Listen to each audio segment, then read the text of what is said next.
1982 সাল জেরুজালেমের আকাশ সেদিন ভারী হয়ে গিয়েছিল। শুধু বয়সের ভারে নয়, ইতিহাসের বোঝাই। 93 বছর বয়সী এক বৃদ্ধ শেষ নিঃশ্বাস ত্যাগ করে বসলেন। পৃথিবীর চোখে তিনি ছিলেন এক নীরব জরাজীর্ণ মানুষ, কিন্তু ইতিহাস জানে তিনি ছিলেন আল আকসা মসজিদের শেষ উসমানী প্রহরী একজন। তার নাম হাসান আল ইগদিরলি। আপনি কখনো নাম শুনেছেন? 1917 সাল, প্রথম বিশ্বযুদ্ধের উত্তাল সময় চলছে। ব্রিটিশ বাহিনীর হাতে পতন ঘটেছে আল কুদসের। ইস্তাম্বুল থেকে নির্দেশ চলে আসলো, উসমানী সেনারা যেন ফিরে যায় তাদের নিজের জায়গায়। সৈনিকেরা ফিরে যাচ্ছিল, ইতিহাসের এক অধ্যায় যেন সঙ্গে সঙ্গে বন্ধ হয়ে যাচ্ছিল। কিন্তু একজন ব্যক্তি ফিরলেন না। তিনি কে? হাসান আল ইগদিরলি। তিনি স্পষ্ট করে বলেছিলেন, আমি ফিরে যাব না। পবিত্র ভূমির মর্যাদা আমার কাছে যে কোনো সামরিক আদেশের ঊর্ধ্বে। সেদিন থেকেই শুরু হয় এক নিঃসঙ্গ পাহারার ইতিহাস। 53 বছর একই জায়গায়, একই দায়িত্বে, একই স্থানে। কেন তিনি সেখান থেকে যাননি? কেন তিনি চলে যাননি? বছরের পর বছর কেটে যায়, চুল পাকে, শরীর নুয়ে পড়ে। মানুষ জিজ্ঞেস করত, আপনি কেন নিজ দেশে ফিরে যাচ্ছেন না? কেন আপনি সামরিক আদেশ অমান্য করলেন? হাসানের জবাব ছিল কাঁপা কণ্ঠে, তিনি অটল বিশ্বাসে, আমি ভয় পাই যদি আমি প্রথম কিবলা রক্ষা না করে চলে যাই, তবে কিয়ামতের ময়দানে আমার নবীজি সাল্লাল্লাহু আলাইহি সাল্লাম কষ্ট পাবেন।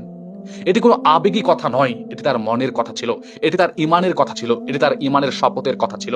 সেই জন্য তিনি আর যাননি। 1972 সালে তুর্কি সাংবাদিক ইলহান বারদাগজি জেরুজালেম সফরে যান। আল আকসার প্রবেশ পথে তিনি দেখেন এক জরাজীর্ণ বৃদ্ধ একা দাঁড়িয়ে আছেন, পাহারা দিচ্ছেন নাকি নিজের মতো করে। স্থানীয়রা তাকে পাগল বলে সম্বোধন করত।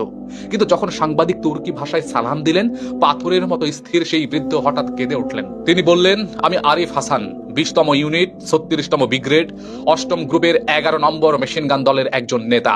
আমাকে আল আকসা পাহারার দায়িত্ব দিয়ে পাঠানো হয়েছিল। তিনি আরো বললেন কাঁদতে কাঁদতে, যখন ফিরে যাওয়ার আদেশ আসে, আমরা তখন তা অমান্য করি, কারণ আমরা চাইনি ফিলিস্তিনি ভাইরা ভাবুক উসমানীয়রা তাদেরকে ফেলে পালিয়ে চলে গেছে। একবার চিন্তা করেন।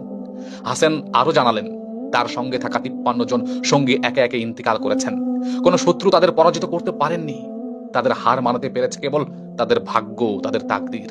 মৃত্যুর আগে সাংবাদিকের হাতে ধরে তিনি একটি অনুরোধ করেছিলেন তিনি তার কাছে। তিনি বলেছিলেন, তুমি যদি আনাতোলিয়ায় ফিরে যাও, তবে আমার ক্যাপ্টেন মুস্তফার হাতে চুম্বন করে বলবে একটি কথা, আরিফ হাসান এখনো দায়িত্ব ছেড়ে যায়নি। সে আজও আল আকসার পাহারায় নিয়োজিত রয়েছে, নিজের জীবনকে উৎসর্গ করেছে আল্লাহর জন্য। 1982 সালে হাসান আল ইগদিরলি দুনিয়া ছেড়ে চলে গেলেন, কিন্তু তিনি রেখে যান এক এমন গল্প যেখানে ভালোবাসা ছিল ভূখণ্ডের জন্য নয়, ইমানের জন্য, আকীদার জন্য, উম্মাহর জন্য, প্রথম কিবলার জন্য। আজ প্রশ্নটা আমাদের জন্য, আমরা কি তাকে মনে রেখেছি? তাকে চিনি? তাকে কি দেখেছি? তাকে নিয়ে ভেবেছি? তার ইমান কতটা শক্ত মজবুত ছিল আমরা কি কখনো বুঝতে চেয়েছি? যদি না বুঝি,